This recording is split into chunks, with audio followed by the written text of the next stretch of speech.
Hi everyone, I want to say thank you for lasting this long up until the 10th speaker, which is me. As said, I'm a third-year PhD student, and for the 3 years that I've been here at WPI, I've actually been lucky enough to work on the same project for all 3 of those years.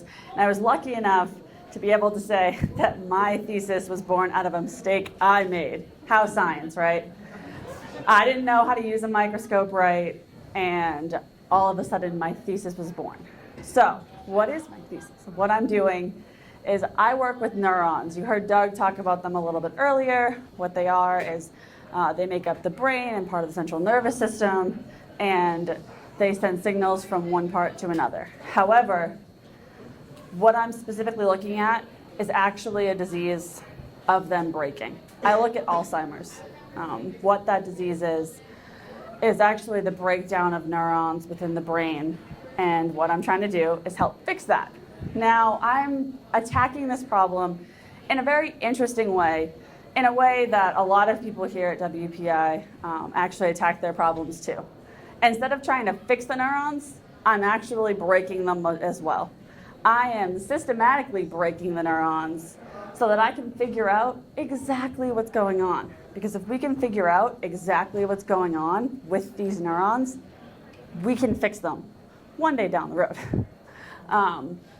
So I'm lucky enough to actually collaborate with 3 different labs on campus, my chemistry lab, a biology lab, and then a physics lab to try and model what we're seeing with these neurons. So a few things about Alzheimer's.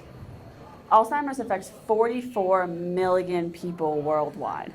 That is a staggering number, and it's increasing by the day, which is very scary. Because what Alzheimer's is you lose your memory. You lose the memory of everyone around you. And I've had personal experience with that, and it's not fun. So this is a big deal to try and fix.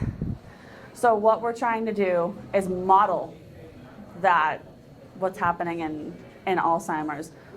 I am systematically breaking neurons. Like I said, I'm using outside stimuli to break them and then try and rebuild them.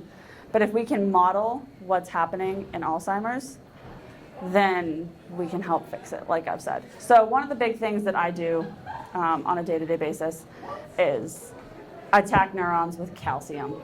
So calcium, as a lot of you know, is in milk, it's in our bones, but it's also a neurotransmitter. It's one of those things that connects neurons together. However, in Alzheimer's, a fun fact about it is that Alzheimer's patients show a higher amount of calcium in their brain than me or you, and someone who isn't exhibiting this disease.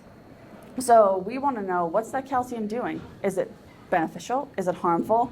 Unfortunately, what we learned is it can be extremely harmful.